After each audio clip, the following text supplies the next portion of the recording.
Masaka opafambo yamanji yaja nambwe kwa opafambo yaga opafambo yavude yakaba yaleta nambwe ayo banange opafambo atuyambe atuyambe emboze esagala jigendamu jigendemu naye ati opafambo oyo mulaba kati ku bantu abaletera nambwe ayo okugende wa Suna ali yali amubbi ali yali abyanje opafambo yabba nambwe atya nambwe ayo oyo yagade yewola sente eyo gibakola ku mulimu nagulira opafambo emmotoka opafambo nakola nafuna bola bali banji nnyo ne bayawukana ne nambwe ayo so kati okomawo nambwe ayo mwagala nnyo lwansonga nti ayagala nnyo okulakulanya omusajja gwaba afunye mbone ko opafambo yakola TV na ne TV bateke mmanyage yine dabanange bweyafuluma mu mulyango gwa opafambo bwatu yayingira kwa Suna Beni nga bali bade ibanga ennyumba kuziliwezi mukiri ekikomere ekiri wali ngo wa mugamba tati nera opafambo yali talina nnyo kiddako ekya nambwe ayo kubanga wene ne management yali emusuddewo bana ba Capital Music kati nendowooza ate y'omwana yali amulabiridde nnyo by the way nambwe ayo yalabirira nnyo opafambo nnyo kuva kawala ak'omunda nga nambwe ayo yakagula kabokisa opafambo yali kati opafambo nambwe sikiza nambwe ayo sayagala mawulire okuddaano nga nambwe ayo yasonda ku poloti kanebazeemu ku Suna Beni Suna Beni ne wankubadde ebisigadde bigenda mu maaso tonnakanyuga mukazi okuva mu nnyumba yo ayina obuyinza kati abuyina mukazi ayagala kuba nekyasobola takyayinza kubanga enyumba eyo nagirabye teri mu madinisa abajja gasondolwe tata omwana naye yajja mu ddwe tewalaba ebifaananyi oli twabirukayanira oli siye first born we yagana okumumu siye first born we ye first born yes oli tata we hadi yagana okumumu wali ebikebi omusajja amugamba nze omwana mwagala kaku Masaka ne waliyo n'abasajja abalogo waliwo nawulirako divorce nti waliwo omusajja nga wobamanyi wawulira nze nti bw'ofuna olubuto lwe olina lukuliza wuwe kwogeza mbu olukuliza bwe lusobola n'offa ne wabeerawo abasajja abalala ng'omwana we kasita omuzaala tayonkera bwe nze waliwo omuyimbi gwe mmanyi okimanyi nti nno okimanyi ono munnamasaka naye ate bonna bannamasaka nze waliwo omuyimbi gwe mmanyi lwakyoze niye munnakimasazaala ebweru omukazi azadde omwana ng'afa muyimbi wabandi alugera wali ugundi ku emitiyana amulogera yena mwandulizi wabandi ate bagamba oyo abamanyi na mwandulizi amumanyi omwana alesa amagirasi galete bitamu leeta tutandise ffe tugenda kubanga tutandikira mu byakunywa akameza katudde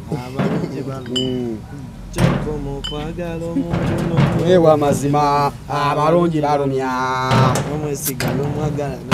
nokumumalirako sokojje mukwano yawoze twale yayiramula mumaaso mabega nsiimi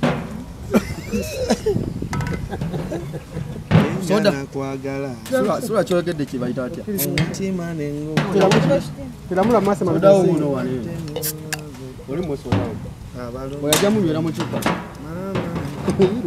anti era yakola nedda nijja kusumbwala oli ku kamera agenda gwola tokoperera bali mu maaso wano yatomera nja kateekako kankole kyafainda bwagenafa onalebo egirasi nanti tunywa ne milkshake mu muguu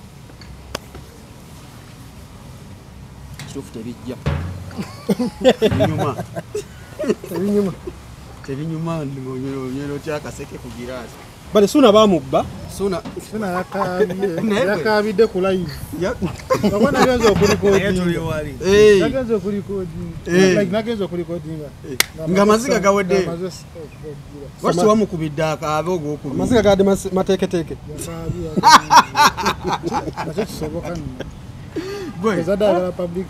ekyamazima kiri nti Suna agenda sanga akaseera akazibu agenda sanga oba ali mu kaseera akazibu okujja nambwe ayo ku kyapa olwo ali mu kattu ate nga takyasobola kati kumuggyako naye kati olaba ekintu kya Suna oli muganda wange simulinaako obuzibu ate olwo naye ekyova olaba tugamba musomese abaana Suna yalazeemu obujega butya nze nyumba ya Suna mmanyi weeri manyine bwefaanana at the moment bazimbyeko bali mu kuzimbako gate ya slider ezo sente nyingi baza nokuba bagitaddeko kakati esente tezifunirwa muntu musiru kuba Suuna mukozi era tumulabye ng'akola bambi ebbanga lyonna asula mu ndongo kyalo akuuse ebinyaanya buli wamu abasajja kye bamusinga amagezi oba omuwala kye yamusinga amagezi kwe kubanga mu ntandikwa bagenda bombi Suuna ye ignoringa the fact nti ignoringa the fact nti bagendayo bombi omanyi following up documents is very important toba katukufa balina Google backups hard drives so okubacking up ebintu bya myaka nachi myaka kwanga story ewulirwa egamba nti bagendayo bombi nambwayo yatwala yani Suuna abachali ba mikwano allegedly friends of benefit sina tamuni byambo bya ddala ekizibu kyava wa Suuna kusima yasima amafuta gago kati bwe yasima amafuta oyima ate amafuta ne gakola petroleum kati alabibwako yaje ku crude oil crude teyamujjayo yajeyo petroleum kubanga sebo omwana omulenzi abeera petrol oba abeera n'amafuta ga nnyonyi kakati esawa za kakati Suuna by virtue of all reality legally takyalina ngeri gyayinza kwejja kunambwayo nambwa ayinza n'okugamba Suuna yampoowa byakwesibako bwesibi tetulina bukakafu asoga twagede waseka natuwowa tetulina certificate musiramu kale okay katugale si musiramu let's say teriyo bukakafu bwonna businga kulaga relationship nga mwana tekitu okitegere singa Suuna omuwala ono abadde ajja neye banambwayo tumulabye ffena mwe muli mawulire abadde mu entertainment industry tumulabire ebbanga singa nambwayo abadde ajja buzzi nga just girlfriend kibadde kirala okitegere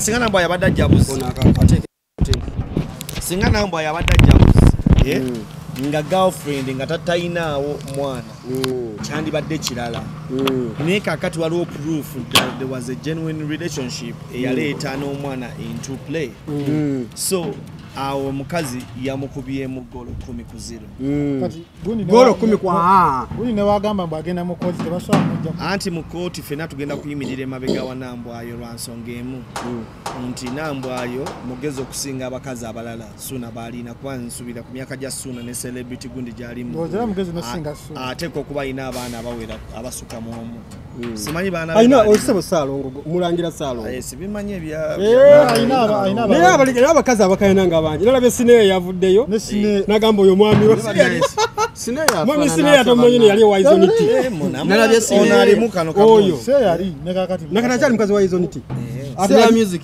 ate eriyo disk mwe yali abagabana bayirawo ne eriyo disk atonzi omuzi wala n'omuyimbi omulala omunene gwe saagala kwogera it's okay amazzi naye abadde mu music you know so katolaba ekyo kiraga nti Nambwayo for the first time Nambwayo yabadde step ahead amagezi ge tuyinza owa ani Nambwayo oba Suuna kampe Suuna kazi mukwate bulungi ayina omuteeka kakasebo nyabo naye kinayagadde ku naye ate n'obuzibu ate obuliwo obulala Nambwayo bagamba ali lubuto myezi 2 n'ennaku 2 sibagamba agamba yekennyini ali lubuto myezi egi n'ennaku aga nze nalulabye ng'ayogera ku kamera ani adamu kyazizza ani adamu koleko naye omwana yawomera Suuna kubanga omuntu bayinza kwesibako we batyo naye Suuna n'abakazi amukayanira bangi naleko Nalongo ime guwa muleeta Nalongo ime ayina Nalongo peya 2 Imelda kakati ate Sineya olwale Masaka yenyizeewo teyenyizeewo oyo mukazi teyenyiga abakimanyi nti yalya naye kibadde ayinza omanye ebbanga Sineya lyagalidde Suuna iri myaka emeka 9 kuva nga akyali ku gundi ikweta kyogamba mbuno era we yazayo abalongo era yali akyanyi ye abakimanya abakazi abakulukulu babaayo oba Sineya taza abakazi abakulu Yamira nnyo buweke. Sineya muto. Nebo kyamba. Sineya Yamira mukadde. posting. Yamira nnyo postera. Iya bashi omumwa Sineya. Simanyo yamutadde yeggolo. Ningamba yawadajja mu kamera. Ennumba yaziwa kuliddewa. Olenga bambi omukazi omwagala nnyo ataddemu ssente nnyingi mu bayimbi. Yetafunyeemu. Tayinza funamu kubamu. Ye abafunamu. Abalya. Abalya. Kati ozalizo nti akyajula. Gyasiiba gyasula. Kati bamukolera ne box. Ey'akatogo. Eyagere n'ali akatogo ke. Nadda. Naye mubaddeko ebbanga ddene kuba nze Aizon T ebbanga lye mulabidde. Yampangisiza we ennyumba eriwafu. Nakati. Nakati bakyabera eriwafu. Tavangawo alagewo. Sineya wasula. Ye Sineya nidda bannange. Sineya yasulawa. naye kambabulire Okumanya nga mumanyi obuzibu obubeewo mbasajja fena tubusanze kufa abazadde ku baana suuna ayinza okuba yali ayagala kweyambisa ku ki wuliriza kankubuulire kino ndi musajja namuyambisa ogusooka n'ogwokubiri fenna twali nze nyina ku baana be nazaala nga seetegese kuzaala ogendayo n'okola sekisi nga olina stress wo ewa mukyala we Seksi ekike kaboozi.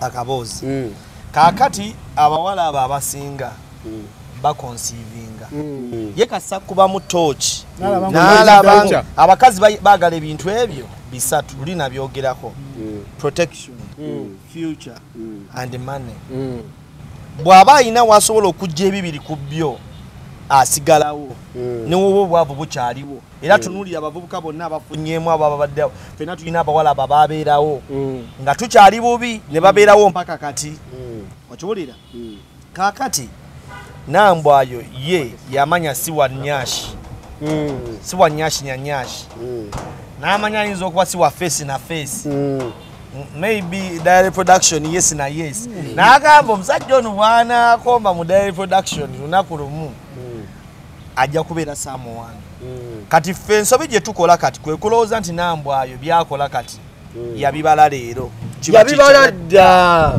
yalaba suuno ono nga yakajja mu Kampala azze ku Bukedde kabushe ng'akyaliwo n'amanya nti omulenzi ono mu bbanga eritali lyawala ajja kubeera omuntu n'asooka n'afuuka mukwano gwe ebiseera byonna mbwa yakoleranga nnyo big talent abeera nnyo ku big talent naye ng'ate ene mabbali atambuza ekya Suuna Ben naye baayogera nti baalaba yamulekeranga ebisumuzo by'obuwala obugenda okujja kumbe ye abala ki yabala future Abala kya maaso. bwe yabala eky'omu maaso kati ffenna atuli steps 10 ahead Atukulembedde. ffe tugezaako kudisikasinga ebintu bye yakola emyaka 9 emabega kati ye ali maaso Suuna yamunyooma Suuna namulabye ng'agamba nti ye tawasangako naye nga maama kale katugeze omwana asooka yali mistake naluno olubuto kale ku lw'abasajja bannaffe twetonda awo tube twetonda kubanga kale yasooka werubanga ensooka yali nsobi yasooka ali stress kati ate eyokubiri kati eyokubiri obuzibu bw'abawala nga bannambwayo bwe kijja bakaza ekintu kimu ne bamanya nti nkugambye waba siwa nnyashi nyanyashi nga siwa face na Bina na face bina. kyakola ye akanya kuwooma buwoomi n'asirika mufunze nambwa bamuzaala wa Masaka naye naye muki mwana bana beebuddwa abo balina Opafambo yamanyi yaja nambwe. Kwa Opafambo bavamba yagamba. yavuddeyo akaba Yaleta nambwayo. banange Opafamba atuyambe Atulekemu buli siku. emboozi esagala gigendamu Gigendemu. naye ati Opafamba oyo mulaba kati bwe bamu ku bantu abaleetera nambwayo okugenda ewa Suuna anti yali amubbye Ani yali abyanga. Opafamba yabba nambwayo Atya. nambwayo oyo yagala neewola ssente eyo gye bakola ku mulimu n'agulira Opafamba emmotoka Opafamba n'afuna bawala baali bangi nnyo nnyo nnyo nnyo nnyo nnyo nnyo nnyo ne bayawukana ne nambwayo so kati okukomawo nambwayo mwagala nnyo lwa nsonga nti ayagala nnyo okukulaakulanya omusajja gw'aba afunye Mbone ko Opafambo yakula TV n'agamba ne TV bagiteeke mmanya ge. nedda bannange manya gaabwe nedda bannange Bagaba n'amanya TV gye baagula. n'ate Opafambo newakawe tewaliwo bintu namba yategeera jasa alina mufaliso n'ekitanda no sikutegera byabwe oba nambwayo yabitwala we yali agende wa Suuna kakati Emboozi ya Opafambo gimazeyo. kuba bali baneiba ate yagitwala bali ate luli ono baneiba yagamba omunambwayo bwe yafuluma mu mulyango gwa Opafambo bw'atyo yayingira gwa Suuna Ben kuba bali baneiba ng'ennyumba kuziriwezi mukiri ekikomera ekiri wali Era wamugamba tati. neera Opafambo yali talina nnyo kiddako ekya Nambwayo kubanga ne management yali emusuddewo bana ba Capital Music si yali roja Moshimavoko kati nendowooza ate y'omwana yali amulabiridde nnyo by the way Nambwayo yalabirira nnyo Opafambo nnyo kwe kuva kawala ak'omunda nga Nambwayo yakagula kabokisa Opafambo yali kati Opafambo Nambwayo ajasa yagala mawulire okuddaano nga Nambwayo yasonda ku poloti eyo kisoboka erwa yasuna obe yaleta idea nagende wakojjawe kamoga okugendewa kamoga kati twogere ku mateeka contribution does not have to be monetary. Kango example okimanyi nti bawo contract erivable nojja n'ogamba omukazi sebo kusuubiza kambo example omusango gwo gwali samweyo oba Kasese oba Kyenjojo omusajja yagenda nakola kinawerera omuwala nga bakkiriziganyiza nti omuwala bw'amala okusoma agenda mukola ki muwasa bwe baatuuka okufumbirwa omuwala nga amaze okusoma ku university n'agaana ofumbirwa omusajja n'atwala omusango mu kooti era kooti yali ku ludda lwa musajja omuwala ne bamusalira ensi ne bamugamba amusasula era yamusasula nga tewaliwo ndagaano mpandiike yali yamumwa endagaano eba yamumwa kati ebigambo Suna Ben byadasuubiza Munambwayo ku Fernando teryabimanyi ngenda kuteeka ku kyapa kyange naye ate yamuteekako in fact ne transfer bagikola ku Valentine ewedde kakati kyapa ne kibeera nga kikaaba babiri Suna byagamba nti tabimanyi erimba kakati kankubuuze singa tugenda mu kooti omulamuzi lawyer wa Suna Ben Nambwayo n'avaayo n'agamba bwe twali tuli mu kikolwa omukulu yaŋŋamba ennyumba yange ate mu kikolwa osobola soka wulire kankubuze lwaki mpozi nga tewagatanga omuntu oli n'ayogera because twogera ku substantial Nambwayo katugambe bamuwaabidde yabeera defendant atuuse muki mu kooti n'agamba sebo nali n'omwami wange mu kikolwa omwami wange n'aŋŋamba ennyumba eri yiyo ngizimbira ggwe n'omwana waffe ekisoboka yagaba ettaka kati ono lawyer wa Suna Ben mukwano wa Rubama yagaba ettaka nga alina alina asula mu muzigo ndikuwadde yakola atya yagaba ettaka n'agamba nti ndikuwadde kwawe tubeera mu kintu ekyo twogera buli kyetwakola naye MOP nze ndowooza ekisooka Nambwayo tane bakugaana Suna Ben kulinnya mu makaago singa abadde amugaanyi awo kiba kirala nti omukazi yaddiza ebintu byange nga nkyali mulamu naye Nambwayo yavudde buvigi abadde mu muzigo gwe n'ayingira ennyumba yaabwe kubanga n'abantu abakuuma ennyumba eyo babadde bakimanyi nti Nambwayo ye mukyala like babadde bakimanyi ne video zenyi Nambwayo yatugamba nti nze wano nze Landiroad Suna aleta balete yabagamba mudduke mutaase ennyumba yange temukiza mukazi oyo kuyingira eka nebazeemu ku Suna Ben era nsubira akantu kano bajja kasala kanebazeemu ku Suna Ben Suna Ben newankubadde ebisigadde bigenda mu maaso tonnakanyuga mukazi okuva mu nnyumba yo ayina obuyinza kati abuyina mukazi ayingiddeyagala kuba nekyasobola takyayinza kubanga enyumba eyo nagirabye teri mu madinisa bajja gasondo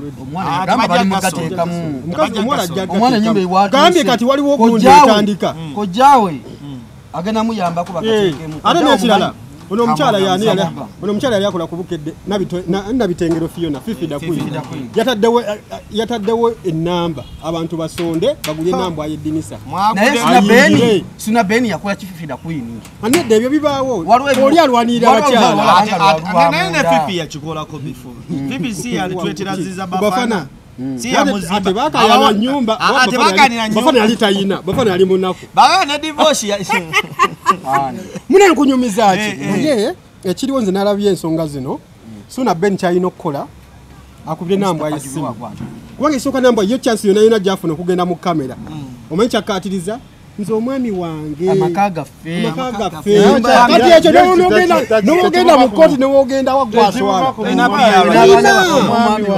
singa nambo yatandise okugamba eno ennyumba yange nze nasonda awo kirala mukko funa yandibadde asitandinga ku ekyo naye nambo buli we mulaba mu kamera gamba nze omwami wange ne twezimba ne ngamba katunoonye eno ne nkubira kojja wange Kamoga n'atufunira wano nendeeta n'aleeta omukazi kati kankuwa example empinga gwazimba ng'omukazi omuzaddemu omwana omukazi niwaba yali afumbira abazimbi nga yabafumbira akawunga asobola okuvayo nagamba nasonda eyo contribution bagibala abantu abasinga bagamba munambo ayafuna emitwalo 3 ku bukedde ayinza dde okubanga yacontributinga kweyo kalina ekyo tekikola mu mateeka ati kati ne Suna Ben tujja kuleeta URA tumubuuze musolo kigwada asaswa mu binyanyanyanya ati kati tesobola kugendayo kubanga olujibu olugula mufe mugundi mu luzungu bagamba what is good for the goose should be good for the gander okere kyano gamba nti oneteka likukutte likusalamu ekiso bwe lituuka ku ludda nga likwata ggwe toyinza gamba matete linkwata Suna kimumbonya bwe kiri ng'angamba nti nno enfuna ya gundi tudde ku nfuna ya Suna Ben yafuna mmeka ku gundi Suna yinza okuba sente azifuna mu kati namba ayo tetumusanga mu field buli lunaku namba ayo zalina byakola namba ayo mumanyi business za namba ayo na bya Suna akugambye nti yaleeta kitundutundu contribution kaba akoze ne bwaba yaleeta singi bisatu kati nno kuchapa kiri ndi kuchapa muri abantu babiri gezigezimu basi okuleetera receipt gwe nga namba yagula cement kisoboka cement yekka nga yazimba n'ekikomera kati soke tudde ku side ya Kamoga kimulekawo Kamoga oli mu business ya byamataka naye Suna Ben yavudde n'ayogera n'agamba nti okuva yatankudde ensonga zino abantu bangi Kamoga bazabonyabonya mbeera yemu abiteekeyo wibanga bituufu Suna Ben kyayogera essaawa zino yekwata ku bisubi nsaba kwebaza Haji Kamoga yekwata ku bisubi Kamoga talina nsobi yonna gye yali akoze Kamoga oyo nsaba kumwebaza lwa nsonga emu nti nno promoting family orientation kubanga abere mu family zirimu sente aneda sibya family zirimu sente omwami nze let me speak in experience omwami ebiseera bisinga ffe tufa ng'abakazi baffe tebamanyi na byapa gye biri abaana baffe ne bagobwa oli najja ne yeekwasa nti nno yali abanja taata waffe nga yali tamukola ki banja kati Suna singa ava mu nsi essaawa zino ani abeera custodian y'ennyumba ye according to law it's Nambwayo because they are joint partners kachikola Nambwayo okongereza ku ekyo Kamoga soko ulire tutule the bigger picture Suna Nambwayo yabeera kubanga kuchapa administrator kuchapa by virtue of reality ate n'ekirala kamba weke isole wa Kamoga oyo Kamoga oyo Suna byagamba nti abantu bazze bangi bamucomplainingako wano mu Uganda abantu abakyasinze okubeera genuine mu byamataka n'abantu okuteresa omuntu ebyapa byo omuntu ali genuine mu byamataka asobola okuba Kamoga for example according to you waliwo omuyimbi eyafa wano bamuyita Aliet Kisaache yafa n'aleka abaana be babiri so bami n'omu yafa n'agula ettaka kati omwana oyo n'amulinda omwana ndoza Kisaache yafiira omwana yali ku myaka 10 omwana yali mu mwaka 10 nenga aguze ettaka Kisaache ng'aliguze ku Muzeeyi Kamoga oyo namuga omwana wange wali bawezeze emyaka 18 ekyapa kino kikyuse okimuntere manyage ebyo bantu batono nnyo basobola okubikola wano era omwana we yaweza emyaka 18 of recent one za 22 nage nakola transfer bulungi nnyo ekyapa nekifuluma nga kiri mu manya g'omwana oli mu Uganda bantu batono nnyo abasobola okukikola kubanga ebitu byakola so kati Suna byagamba mbu abantu bangi bazze bagamba Suna Kamoga oyo muyayi kati ne Suna ave yatulage abamugamba abo just yekwata ku bisubi tetwagala kumukuba kubanga muganda waffe nejagenda mu maaso ng'ayogera ebyo ebintu Nenda kwata simu. Takwata yataddemu kodi. Naye omugeno mulanga ali kulevuza TikTok. Esomi yataddemu kodi. Akwa eri eyitamu. Suna kwata simu. Suna kyalina okukola essaawa zino kubanga omukyalo oli sigamba nti kyereeta. Omukyalo oli amulinamu omwana ate alina lubuto kati omukyala ali consider nnyo. Ebya Nalongo ffe tetumumanyi abo basobola okuba n'abasobola okubeera agamba mbuno yasooka mu bufumbo obwo. Yayamba Kisuna alina contribution yena kubanga niyambo yagamba nze naleeta nze nagende wakojja Kamoga Kambuze Kambuze singa Kamoga janga potential witness Mzee Kamoga najja mu court nga Suna awabi najja n'agamba nti muwala wange we yantukirira yansaba mbasalireko nemba wa 40% discount. Nemba wa 40% discount according to the initial price of the package. Ani abeera asinga ekitundu ekinene ku package. Nambwayo. Kubanga yagamba zinagende what uncle. Singa leta contract. Ngeraga nti ya awardinga ababiri abo ettaka on a discounted amount ngeri 60% kubanga ali related to Nambwayo. Who happens to be the owner? Nambwayo kyasigala okubeera nga wina. Kati ebibuuzo bye mbuuza bino nyamba mugalange soon. Kumayinze fe tufadya mito jangege tandiko bitunula abantu babiraba. Singa omusajja oyo aleta contract gyesimanyi nti soon kuba agambye baba bamukolako ekyapa nga tamanyi ekyokubiri nga bwe mpulira. Singa bamuletera contract nga bagamba yabawa nga actually yabawa ku 70%. 70 no najiwe eri muwala we ate neri ne bagatta babiri bakole kibekula abayina bumoli bokka ontegera kyekugamba oba watu namugamba nti kati sente zange zenalimba bagambye luli eza 70% badde nsaba muzisasule kati n'ekizimbe kyammwe mukisitule kuki kutaka lyange. Baso kisitule ko batia. Muganda nga mateka gaveko civil law is different. Onde kyenkugambi. Ntu baba basobola okukyusa ekyapa ne bakiteka mu manya gababiri ngatomanyi. Kitegeza balina signature yo. Singa baleta ekipapula nga wakisayininga. Okitegera bamukwata siriki. Papa bale bakola batya transfer. Bakola transfer bakusaba tax identification number TIN ne yono ne bakola transfer just mwenanga muri ku kyapa baso kikola nga toliyo nene signature abagikubako kiro yagisayininga dda mbangulede ebipapula bya mirundi 10 togulanga kutaka lya kyapa ne kusayiningisa emirundi 10 ene nakyo kisoboka kati wabati account sayininga kuno olupapula lwambuka olupapula lwenyini okwambuka bwetu omanyi neso nakubenda ongenda n'ekinyanyanya agula awalala wakaza ina banji enyumba gyali nate nyaliwo milioni 3 ate by the way ataddewo embeera ya badije bekololo manyi kati bekwesa ensonga eno ati bogereza era kuba baba singa tebayina wadde akasisira babera mu apartment ate apartment bayiyo just opangisa bupangi nenga bambi anyway suna feche tumwebazaako nti kimubange tono kubanga suna ze Kampala 222 tugenze ku 2019 kali tugenze ogenda mu covid ebinyanyanya ne bitandika nebifuuka ensonga bwabanga asobodde okubanga akikuba n'azimba kalina ku ttaka bwe lityo okitegeera omanyi station eri mu kuba Suna atuwolezeeko ku Boy Child wayo station Suna gye yagaana okukolera sowa kubanze sinabali sebo fekati olaba kankuwa ekizambu bwe mubeera ku mukolo waliyo station eri mu kuba Suna bwe bakusindikira akakoka akato akatandika ku mukolo gekabera omuko mukulu aba yeteresewa aba mabegerera senga jajja nakola ki namujja Suna ate station ye yaleta omuntu akuba ebintu Suna byakuba naera Suna ati yamuli kale senga tunagenda kweyo sebo muganda wange edda mutesa sinayogera ku linnya lya kale tumwogere but Suna ensonga ya Suna ene tusojoga papa nze nga temuna bakunzijja kumulamwa Suna aina business aina business ereta sente yaliya bate yaliya okulya yawuta kubanga abaana kati agenda mu babiri n'omukazi naye ekintu ekiriwo Suna kati alinga gati nambwira katuwoleze ku Boy Child for the first time Suna tayambala andi kakati olaba Sine yagamba yali wange ate Sine yasiwa bupiira wapostina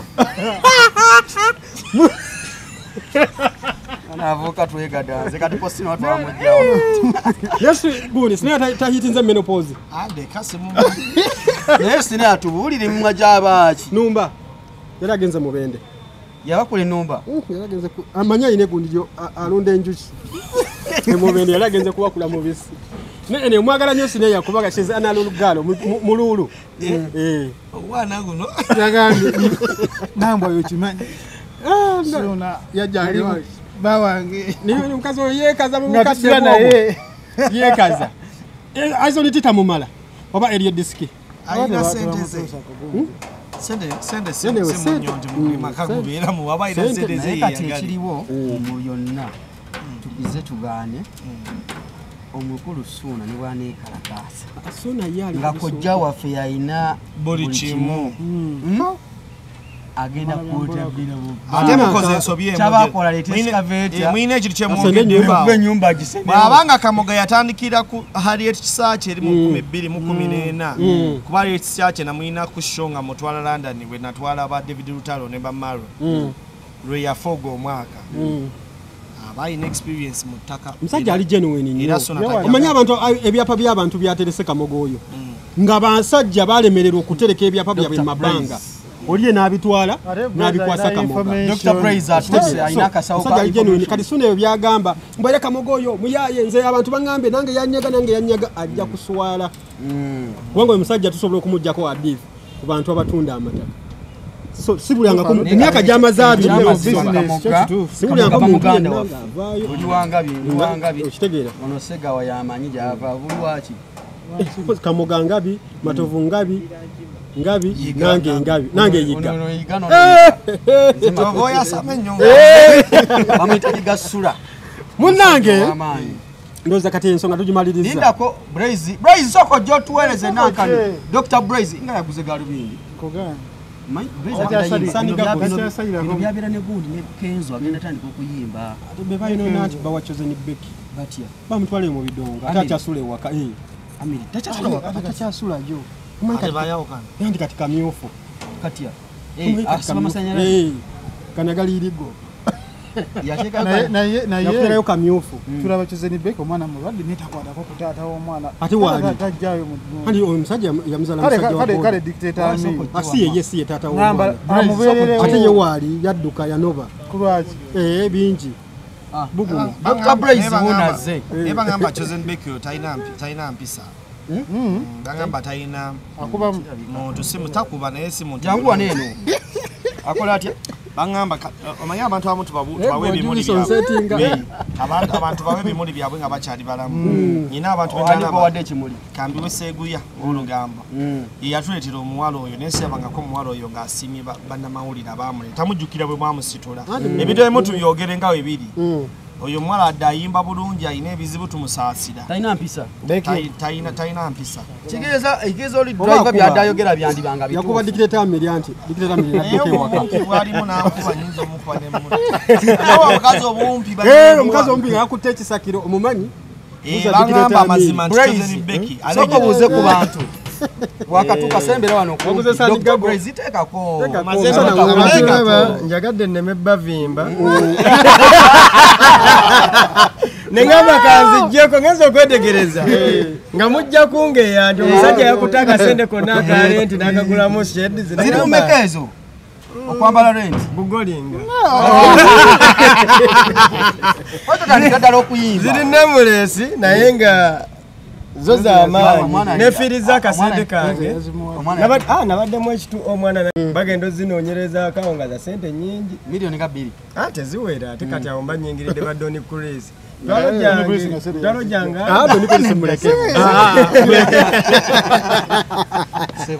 tugeza nwetawaanya mukama waffe twakola endagaano tontabala sisobola gamba tikizizza osobola okusheno tugeza n'omusajja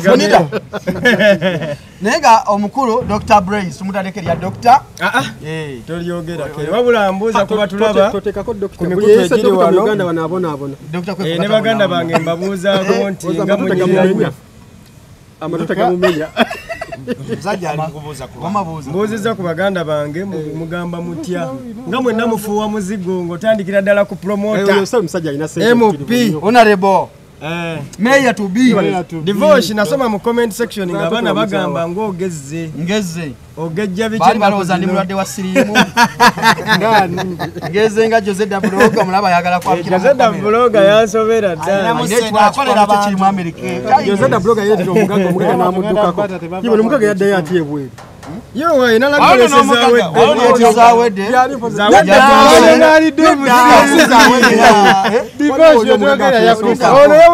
yayaniriza zawedde yazze pate ya deposit indako tuyetizawedde katwala omukisa guno nti oyinza okuba tomumanyi nnyo naye ku mutimbagano okwo kwonna ani yasinga otambula emboozi masinga guwa munona yange yasinga otambula naye nakizudde luvannyuma nti waliwo omusajja omukulu atukuba ekikono Seguya nedda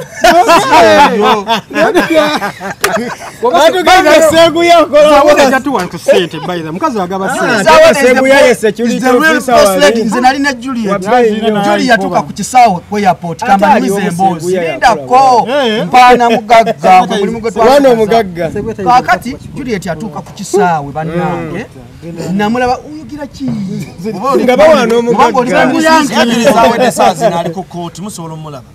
ayina emisango ekooti ya Kibedi egenda maaso bamutaleera bamunesi bagenda mutaleera ana kyekyamuleesa yajja mwetonde banamuta kakati ekiriwo tabanjula omugagga kakati katuwanjula omugagga we yatuuka ku airport ekyamazima nalabira ddala omanyi tuze tubeerawo n'abantu abayita basima boss ladies abadoni baani nalaba Juli ng'alabika bulungi ali so fresh awunya bulungi nnyo sirabangako mukyala anyirira ng'oli ate tugenda kugoba musheno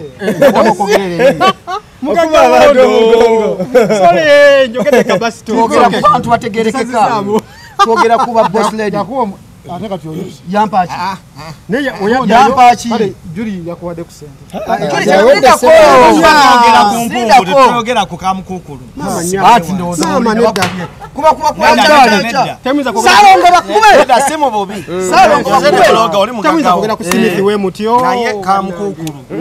zawedde mulala kati omuntu okubeera mu pound yajja e Uganda famiri bannange nedda ne microphone abantu twabagoba okubisiza nsuuluulu yakola ki ngambye empungu wezibuukira kamukukulu tezikola mama ye kamukukulu kugambye wadde mugagga wooli nze si mugagga wange nze namulabirako ono kati gw'omulabira bulabizi wano era n'atuwa ku Bungereza nze mmanyi Bungereza bwakola ki omuntu aswa mu council flat tabeera mugagga takikola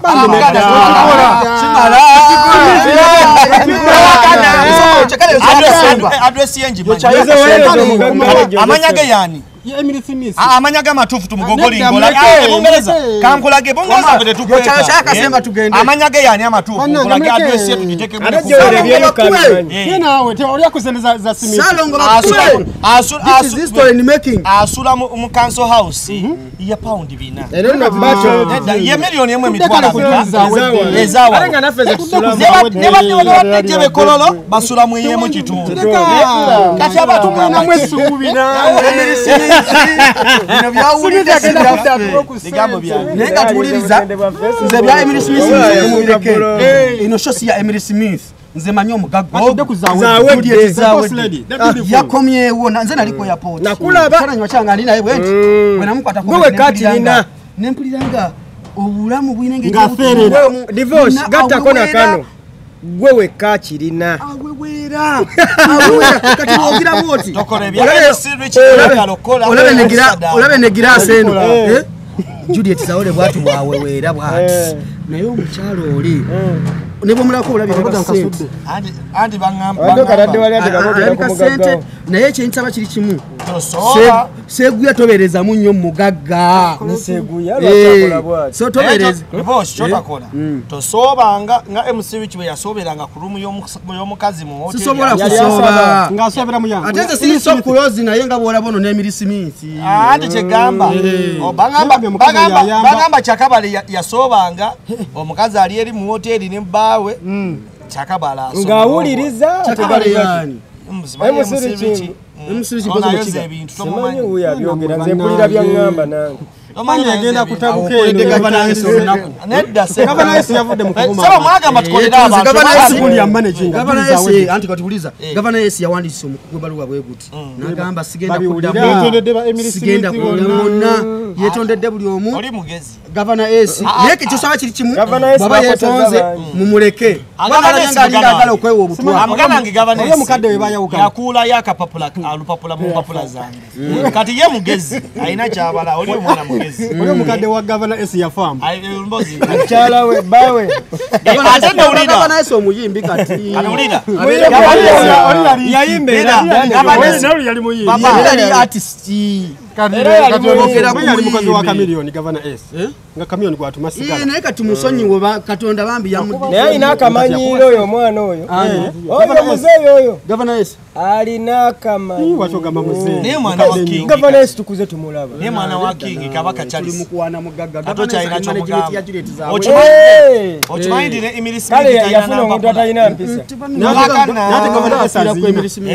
Governor S nalaba yina empapula bambi naye akamanyi gundi yafuna sikakuba nti mutabani wazaawe alina permit naye bagamba Emily Smith yafumbirwa omukadde ow'emyaka 97 nedda bannaye nze namulaba alina figa kina bannange kati omugagga olemedde omuwolereza omugagga we mama wolereza omugagga waffe togeza andi kati mulina ekyo kimu kye mutamanyi bw'olumbanga Amerika bwekuleetera ebikombo Amerika bwekuleetera ebikombo omwana wa kamera ina amagezi ebikompola bibiri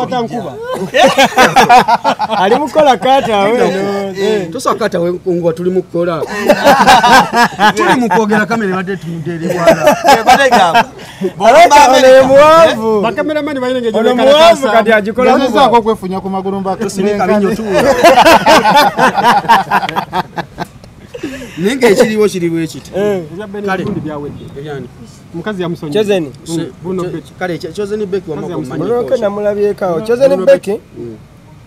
Chozeni beki first of all nze mumanyi ng'omukyala Chozeni beki personality ye okusinzira ku byenzize empulira akubamu byawukanye ne ku byembadde ndowooza ebyokukuba Amiri mukwano gwange sola mugata mu nsonga ezo wabula kwa Amiri waka tenze Amiri musiba naye ku big talent mwali musajja Amiri tagenda mu bidongo abeera wa Kenzo ku big talent abeerayo abeera waka mufumbo ne mukyala we wabula Chozeni beki nze mumanyi ng'omukyala first of all no ekyobukamwe nga sinakyogera naye ng'ogyogera she's one of the most talented female artists tewali wakiwakanya wabula ekyempisa ekyo sikimanyi naye emboozi gye nawulidde omusajja ayogera straight ndoza twogere ku bya mwana nga tunagenda walala wonna yes taata w'omwana gyali Masaka yes naye kakuuto tukuleko binyumya sebo jangu binyumya byonna naye omusajja yanyumiza emboozi mbu yabamanyi ennyo mbu omukyalo ono engeri gye abayimbi babeeramuko n'akasente ako kebafuna ye nayagala akole ebintu ebiri contrary ku ebyo bamuwabudde oba ebyo ebiri ku butonde kubanga abantu tufuluuta nga we nawulidde abantu bafuluuta ne bakola ki ne bawoona naye mbu ye yatwala omwana bamukole essajja lye ate nga muto ekyo kansoke nkunyumizeeko akaboozi katono kanyumizeeko emboozi waliwo omukyalo oba omuwala alinga nga wolaba Chozeni beki oyo yalina omwana omuto omuwere bamuwa ekyogero mbu amufumbire ekyogero amunaaze ne waliwo ekyogero ebimu ku byogero bye bafumba ne banyigira mu esaani kuba bakiyita ne banyiga mbu anywe ne bamunyigira mu ki ye yanyiga egundi nga lyokya bamugamba libuguma yayokya omwana yateekayo lyokya omwana ne limwokya no so no wabula omuwala omulala bwe yanyiga akagundi kali akava mu kyogero ekyogero nekyokya omwana emimiro omwana nafa kifaananira ddala nga kino naye ngera bamuwabula nti omwana bamuteekayo kaki ate ng'omaze nakagaaliza mu kamwako nekawola n'oteekamu mu bigambo toyinza kuŋŋamaza omanyi twaganye ebintu ebiri clinical proven Chozeni beki omwana yamutwala mu ddwaliro for surgery kyensuubira nga maama yenna kinandikoze singa nange mbadde taata omwana wange singa aba ali mu mbeera eyo mu luzungu kye tuyita predicament singa wabeerayo reactionary kubanga surgery zonna bakayana tata omwana naye yajja mu ddwe tewalaba ebifaananyi oli tikamukayanira oli siye first born we yagaana okumumuwa siye first born we ye first born yes oli taata we kati yagaana okumumuwa wali ebika omusajja amugamba nze omwana mwagala kaku Masaka Chozeni beki ne waliyo n'abasajja abalogo waliwo nawulirako divorce nti waliwo omusajja nga woba manyi wawulira nze nti bw'ofuna olubuto lwe olina lukuliza wuwe koogeza mbu olukulize bwe lusobola n'offa ne wabeerawo abasajja abalala ng'omwana we kasita omuzaala tayonkera bwe nze waliwo omuyimbi gwe mmanyi okimanyi nti okimanyi ono munnamasaka naye ate bonna bannamasaka nze waliwo omuyimbi gwe mmanyi wabachoze niye munnakyotera azaala ebweru omukazi azadde omwana ng'afa wabbandi alugera wali gundi ku lw'emitiyana amulogera ye namwandulizi wabbandi ate bagamba oyo abamanyi namwandulizi amumanyi baba yiga MP Jeffrey ate mufize nkubyemo wabbandi mbuuza nebawa uze kinkutamiza mwe Tobisalavu. Ngenda kujjamu naye. Ogamba Jeffrey Nduga. Omusajja agambye owa bandi. Nga MP ono ize. Nengamba tabandu Asali Nduga MP. Abantu baffe mwena oyo bwino mugenda muleta mu party. Tunalabagana ku lumunjo omusajja bona betwogedde nanyini sente MP Lubaga South. Meya tocheza wano. Mwina abana basala. Oli mu kamera. Byonna tugera kukula banga mazo kutamu. Osimanye kati senge kintu wakitwala mu maaso. Senga mwina abana babiri ne zaala toto. Yego ne zaala toto bya. Mwako magwa. Mwali mu Sudan omukwana boze naye. Ono omukyala gwa tugenda wali Sineya. Hey Zahara. Sineya. Zahara Bali manyi Sineya. Ate Sineya. Sineya simumanyi simulaba. Zaala toto byako. Sineya yavudde nga awolereza toto mukwano gwange. Mwabanga mutambuli. Ne mwayina love. Nyani mwayina love. Yera kunasema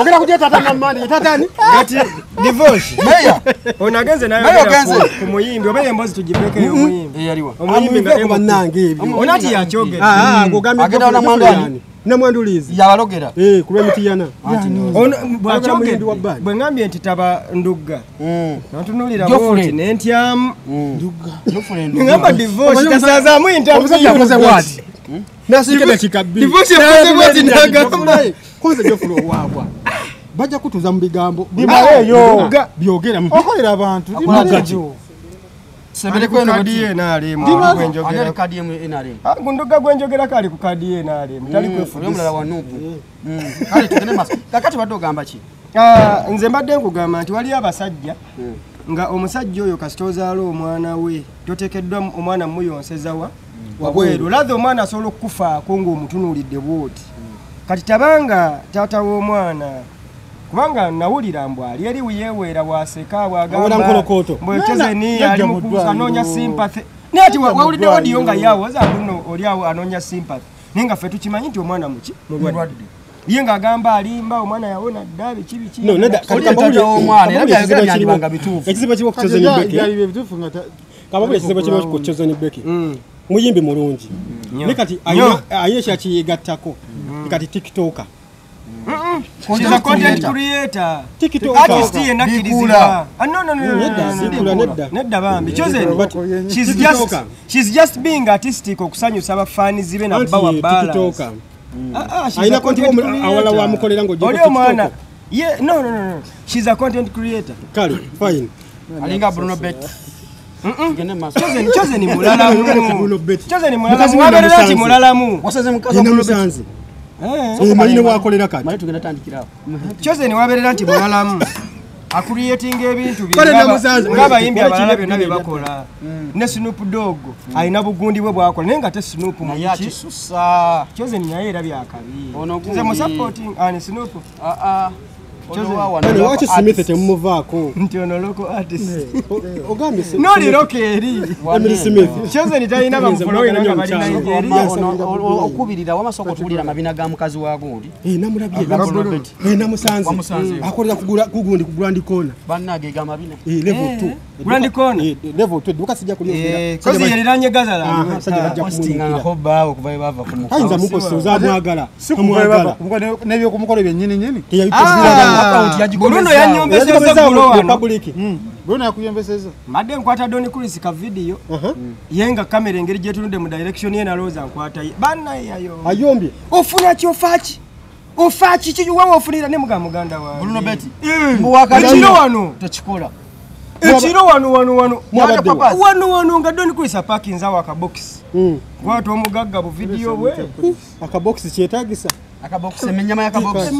Akamoto yamanye singe bei sawa Burabasi. Eyo kayoke eri mu ggwanga Uganda. Bruno Betty nangamba yakubidde ate yaksha. Oyo kaza wagenda nezine mbona da non yagambye Oba wadongamba kasajja kanku Bozacha zama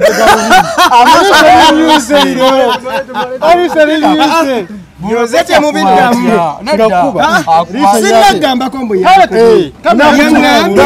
okola kyaki ekyo ofunira wa Bruno Betty akuba atya nawe Muyekere choya akenda okuba nekigamba nkubye kivudde kumukubanga yoge Jango omusajja agala teka mu video Bruno Betty tumukuba engalama obuyinza yayombye mbu mukwata video nenga nakutte n'empaani kuyomba kyakirizibwa nze ndabanga kyemwakola nga sex wa time mwayamba omusajja $5 naye waliko okusika kugulu mwe kyemwakola mu abasatu nawe kuli so yakubye obula ajonga kyemwakola mwayamba omusajja naye alaka okirizo otya Bruno Betty alwawo Bona ali bikoze kale nayomba akubatya wasoso kogera mukazi we wasoso kogera recording kanga nokudaka jakuda mwakube tanakwata ko musajja yakubye ne mugamba kati mulagire wana amanyo bagakulema kulagira walinga kuba kati za mulagire wana nabadde mu tanakuba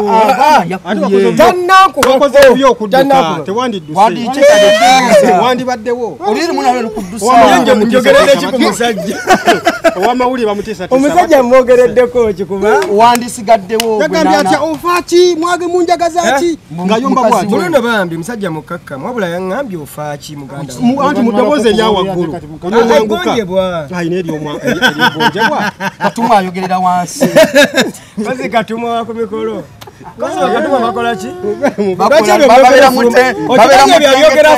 amazima gabakakima bakatuma babera batya obisobola badde obizina bambala amakanzu gakuma muno gamutema bayinza okwefuumula ku mitwalo egi ekimanyi okuva oyakola gundi omukazi tapostinga bifaananyi tasobola postinga Bruno Betty naye omukazi anyirira nayegeddeko n'abamuguze ekiteete kyeyambala ku gondi naye lutalo zaali ziganye kuwera bambi kyeyambala ku gundi ku birthday nga zaali ziganye wera wani okwanjula owa Bruno Betty zaali ziganye okuwera bambi kati wakyagwa mu mabanja olw'omukazi atamwaga ne bannaye baŋŋamba mbungi nina olugambo Jozali n'olugambo okimanyi Jozali aleeta ekyama nga bakimugamba kiri wakyagwa mu mabanja omukazi atamwagala okimanyi Jozali aleeta ekyama nakikubawo olugoye bakola batya byali ya bbanja lwakisasula okimanyi Jozali ya bbanja mbwe kiseetero bakyali kya mitwalo Jose wagambye agula mukazi w'ekiro emitwalo 5 okwebaka naye yabigambye tomumanyi yabimugambye namuli wano naye fudde atamulaba divorce kyemwagalako aleeta bwino n'amuwa Jose n'asirika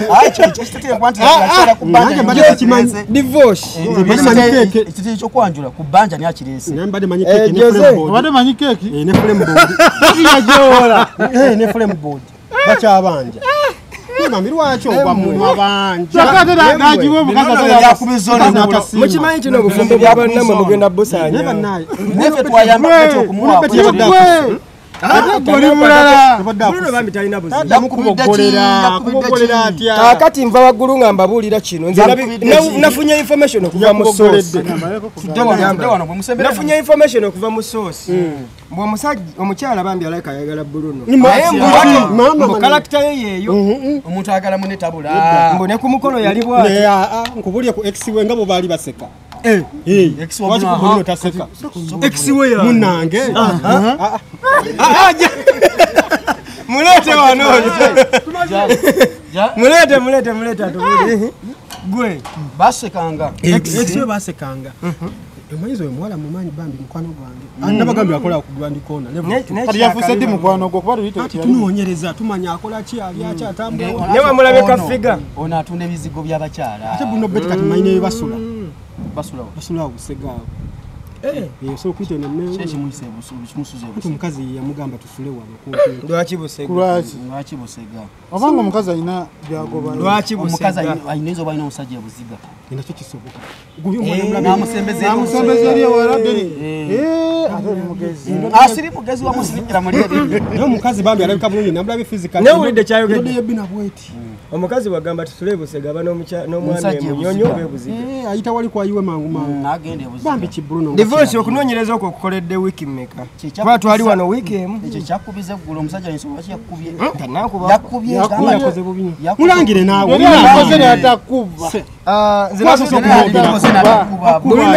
Bruno Betty omu ku basajja abasinga okuba n'okwagala. Ayagala ani? Nga bayagala tebamwagala. Kati akole ki? Kati yette. Namwe mujjukira bye mwayogera wano. Yette. Sitemwabyogerera wano mwali wali. Bruno Betty ng'agenda abalumya oba yali ku show kino bamusitula abawagezi. Bali ku show ya yali gundi yabalumya mbamwogerera promotion yabukedde bamusitula ataba mulaba abalumya ba divorce yalumya divorce bali kugone muje wa t-shirt mama nachi ayina abawagezi se bamukolo bagusonda omukolo bagusonda buli jose ate n'atoze olaba n'omugagga bamusonda ate omukazi yamujja ku TikTok. Naye mukazi bangamba yamujja ku mukolo. Ku TikTok. Ku mukolo ate omulala. Nedda yali agenze kubwa katuma ngo omukazi akola abamaze kola research. Nazo omusajja weyefuukulidde awo. Naye kati emboozi yali bwe okusinzira ku sokoleke akola biri ebyabakatuma ebyokwefuukula ebyokusunda amakanzu amampi. Kaakati Bruno Betty omukolo yali agenze nga katuma. Ngomukyala ali ku mukolo nga makeup artist akuba kasige kituufu akuba akasige kakati Bruno Betty alaba ekiwala kati nga bw'alaba ekiwala ekyo bulira mbu bw'alaba n'ekizibu kyalina kimanyi bw'alaba ekiwala ekyo Bruno Betty mu kusooka okufuna omugole mu kusooka yalaba wa makeup artist yali azina buno obuzina obutonotono naye nga bwe yalaba ku kiwala ekyo n'afuukuula siiza kukyogera yakuba sama kikyoyogedde ekizibu ky'omukazi anti ze bamanyi okuva eri ewaabwe waka kizibu kye sijja kukyogera kizibu nnyo kizibu okwogera kiŋŋambe nze sigenda gwe kiŋŋambe nze sigenda kyogera bansaasi kyawakafu kya famire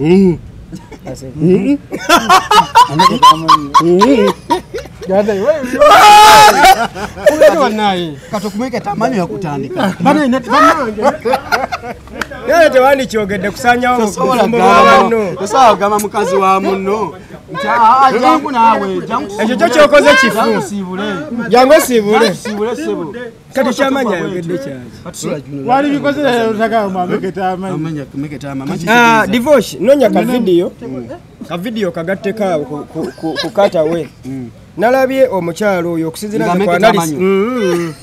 ku analysis gye banyinyonnyodde wali naye bagamba alina personality ey'obusirise n'ey'obutajjaayo nnyo ssanyu lye ery'omunda abantu abekikola bwe batyo ntalijjaayo wabula waliwo we nalabye ku mukolo Bruno Betty yali amupeekinga wano nazibirira bwati ng'awuliriza kapeeki n'essanyu era akamwenyu mwenyu kagezezzaako okuba yakola atya ng'endeziremu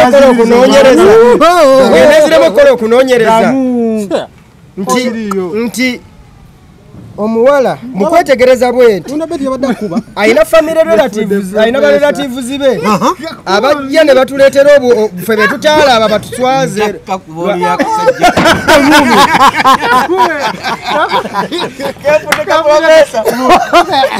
ayina kasimayiro ke yataddekaawo n'azibirira bwana ngomanyi byalowooza kavidi yako kateekeko olemebeera nga weekubidde naye nze mbooza bulunoke wamuyamba ebigambo bye mwayogera luli mwamuyamba oba ye yatatunategeera nti mwamuyamba kubanga komenti nga 1500 ze n'akasoma zigamba amanyi agategeera nti osize n'omuntu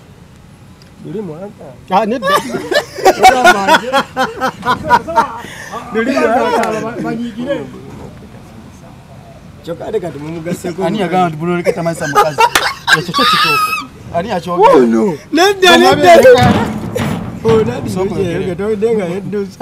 luli wagamba nti ensonga y'okumala okukaaba kibi nnyo ani akaaba musajja ate akaabira ki omukazi mufanye okuba musajja yakaaba nabakize naye waliwo kavidiyo ke nalabye ng'ayimba oluyimba lwakafeero ng'akaaba njaga kakulaga nedda ng'akaaba ngereza ng'amaziga gafulumira ddala yabadde akusse tannakubako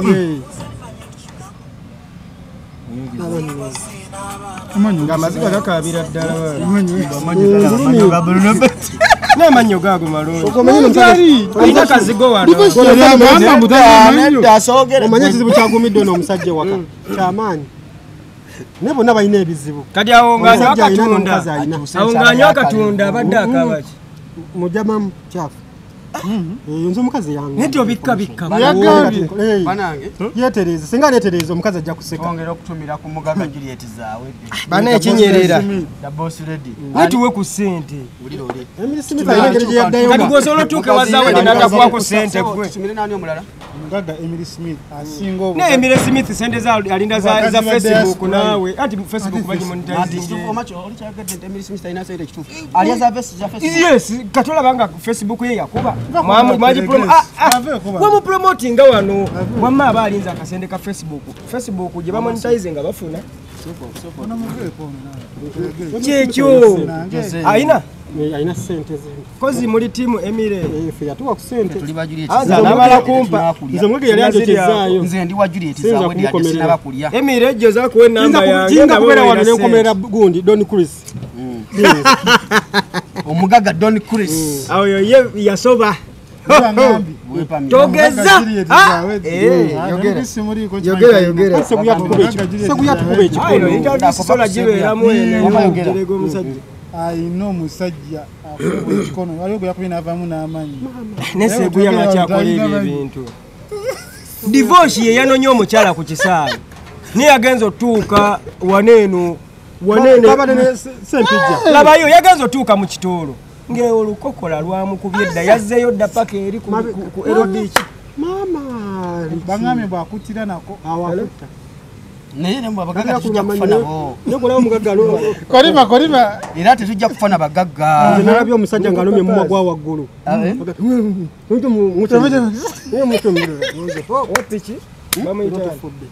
yenna naye nze nkubuulira nonalage yabo obutiko